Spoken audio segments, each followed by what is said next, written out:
Aku Smart ASN, instansi dan bidang tugasku. Perkenalkan, saya Dr. Hewan Tiara Sriwahyuni Kumbongwani dengan NIP 1997 02 10 2022 03 2005 dengan jabatan ahli pertama medik veteriner pada bidang peternakan dan kesehatan hewan, seksi kesehatan hewan dari instansi Dinas Tanaman Pangan, Hortikultura dan Peternakan, beserta Latsar CPNS Provinsi Sulawesi Barat, gelombang 1, angkatan 4, kelompok 4. Dinas Tanaman Pangan, Hortikultura dan Peternakan merupakan salah satu instansi yang berada di bawah naungan pemerintah Provinsi Sulawesi Barat dengan alamat Kompleks Perkantoran Gubernur, Jalan Haji Abdul Malik Patana Endeng, Rangas, Mamuju dengan kode pos 91512, email dtphp@sulbarprof.go.id, website distan.sulbarprof.go.id. Visi dan misi instansi. Adapun visi yang dimiliki oleh Dinas Tanaman Pangan, Hortikultura dan Peternakan adalah terciptanya pertanian yang tangguh dan berdaya saing untuk mewujudkan petani yang maju, mandiri, dan sejahtera. Sedangkan misinya adalah mengembangkan komoditas unggulan tanaman pangan, hortikultura dan peternakan berbasis kawasan. Yang kedua, meningkatkan daya saing hasil produksi tanaman pangan, hortikultura dan peternakan berbasis kawasan. Dan yang ketiga, meningkatkan kapasitas petani dan penyuluh tanaman pangan, hortikultura dan peternakan dalam pembangunan pertanian. Tugas dan fungsi Dinas Tanaman Pangan, Hortikultura dan Peternakan.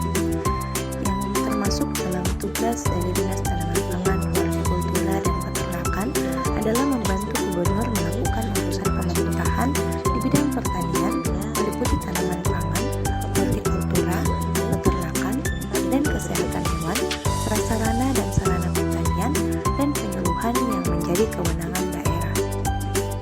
Dinas Tanaman Pangan, Hortikultura dan Peternakan dalam melakukan tugas sebagaimana telah dimaksud sebelumnya menyelenggarakan fungsi pertama, penyelenggaraan perumusan kebijakan di bidang sarana dan prasarana, tanaman pangan, hortikultura, perkebunan, peternakan dan kesehatan hewan serta penyuluhan pertanian.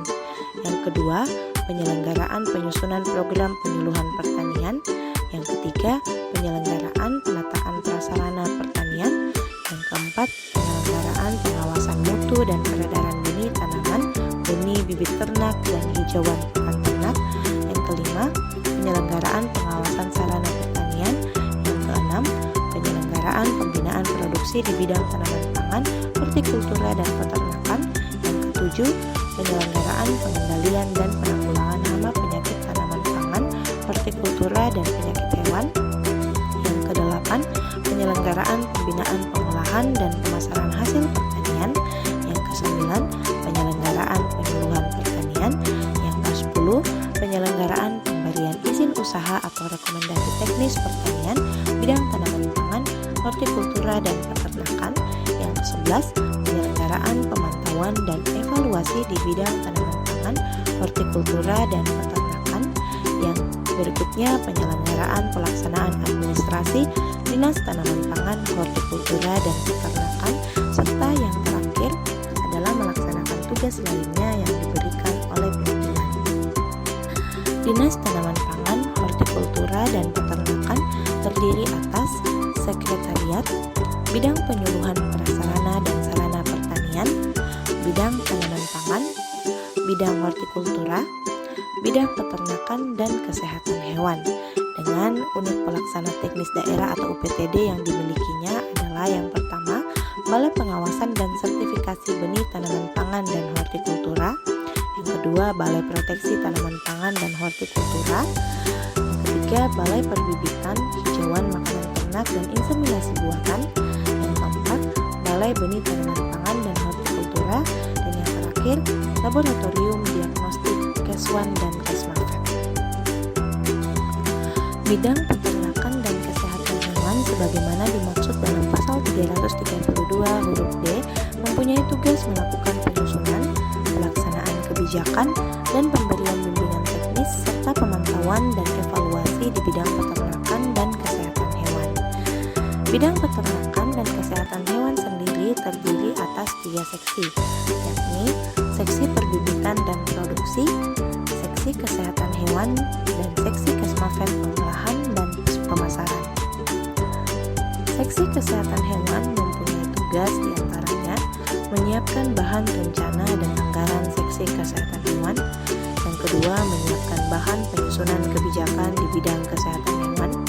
Yang ketiga, melakukan penyiapan bahan pengawasan dan mutu obat hewan tingkat distributor. Yang keempat, menyiapkan bahan pengamatan, pencegahan, dan pemberantasan penyakit hewan. Yang berikutnya, menyiapkan bahan penetapan persyaratan teknis kesehatan hewan dan penerbitan keterangan kesehatan hewan, melakukan fasilitasi unit pelayanan kesehatan hewan, menyiapkan bahan penanggulangan, penutupan, dan pembukaan daerah wabah penyakit hewan menular. Yang berikutnya, menyiapkan bahan pengawasan peredaran dan penerapan mutu obat hewan, menyiapkan bahan penerbitan izin atau rekomendasi usaha distributor obat hewan. Dan berikutnya, menyiapkan bahan pelaporan dan pendokumentasian kegiatan seksi kesehatan hewan. Dan yang terakhir, melakukan tugas lain yang diberikan oleh pimpinan. Smart ASN.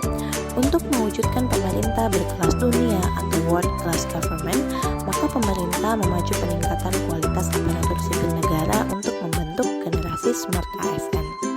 Terdapat 8 karakteristik perilaku Smart ASN, yaitu integritas, nasionalisme, profesionalisme, berwawasan global, menguasai IT dan bahasa asing, berjiwa hospitality, berjiwa entrepreneurship, dan memiliki jaringan luas.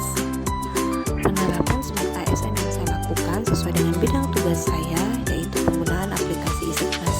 Isiknas adalah sistem informasi kesehatan hewan Indonesia yang mutakhir, di mana ini membantu kita untuk mengumpulkan data dari lapangan dan dengan segera menyediakannya bagi para pemangku kepentingan. Penerapan Smart ASN lainnya yang saya lakukan adalah rutin mengikuti kegiatan webinar yang membahas tentang penyakit hewan, di mana kegiatan ini sangat membantu untuk menjaga dan mengupdate ilmu yang saya miliki. Sekian cerita saya tentang aku, Smart ASN, instansi dan bidang tugasku. Terima kasih.